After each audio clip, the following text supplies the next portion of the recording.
Hindi pa man nagsisimula ang Fire Prevention Month, sunod-sunod na sunog na naitala sa Kamaynilaan at kalapit na probinsya at kaugnay po niyan makakausap natin si Superintendent Renato Marcial, Chief ng Public Information Services ng Bureau of Fire Protection. Magandang umaga po, Superintendent Marcial. Si Maris Umali po ito. Magandang umaga, Maris. Magandang umaga sa mga nanonood ng inyong programa. Oo, sir. Gaya nga po ng binanggit natin, no? Hindi pa po opisyal na sinasabing tag-init. Ang dami na pong sunog. Ano po ba yung nagiging madalas na sanhi ng mga naitatala nating sunog? At especially ito pong mga nangyari sa Quezon City, sa Pasig, sa Bulacan, at sa iba pa pong panig ng bansa, sir. Well, tama po yan.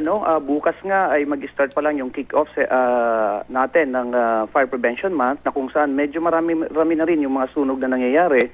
At ito nga ang dahilan po, no, base sa data ng Bureau of Fire Protection. Number one cause is yung electrical connection na kung saan nga ay meron mga overloading or itong mga short circuit sa kuryente. Especially rin itong mga charger ng mga cellphones natin, lalo-lalo na kung ito'y mga substandard. Kanya nga po ang Bureau of Fire ay nananawagan sa ating mga kababayan na kung maaari po ay maging fire safety conscious na po sila. Ibig sabihin, simula bagong matulog, magising, ay alamin na po nila yung mga posibleng magdudulot ng sunog para maalis po ito ang mga hazard na ito so that wala pong sunog na mangyari sa kanilang mga bahay.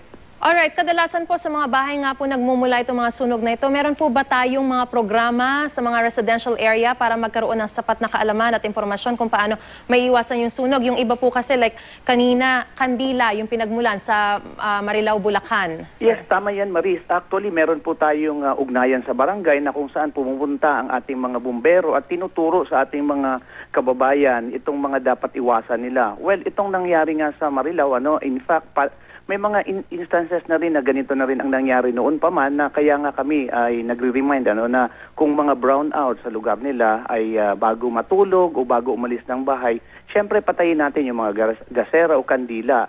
Now, kung tayo naman ay aalis ng bahay, siguraduhin natin na syempre may matanda doon sa mga bata na naiiwan o di kaya wag nating gawin na merong bata na naiiwan sa loob ng bahay at iiwanan natin to. Lalo-lalo na nga, merong mga kandila o di kaya gasera na ginagamit. So, itong panawagan ng BFP, dapat po ay gamitin natin yung, of course, yung common sense. At the same time, i-check din natin kung meron ba tayong sapat na mga fire exits, lalo-lalo na yung mga grills. Kailangan ay meron po tayong mga sapat na fire exits dyan sa ating mga kabahayan para in case magkaroon ng sunog ay mabilis din po tayo makalabas at masave natin ang ating buhay. Huli na lang po, sir, kasi ngayon po sabay-sabay na patuloy pa rin pong inaapula yung mga iba't ibang mga sunog sa Tatalon especially, tsaka yung dito sa may Pasig.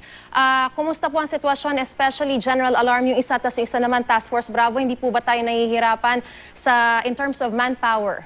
Well, actually, meron naman pong mga kagamitan ng ating bumbero. Ang nais lang ho natin ay yung mga involved na nasa residents, ay i-evacuate nila yung lugar para ang ating mga bumbero can freely move. Ibig sabihin ay hayaan na po nila ang ating mga bumbero para sa ganon ay they can do the firefighting. Nananawagan po ulit tayo na ito ay wala pa ang Fire Prevention Month. Sana po ay maging fire safety conscious tayo para sa ganun maiwasan natin itong mga sunog. Alright, maraming salamat po sa inyong panahon at sa inyong pong mga kasagutan. Superintendent Marcial ng Bureau of Fire Protection, magandang tanghali po sa inyo. Magandang tanghali, Maris. Mabuhay po kayo.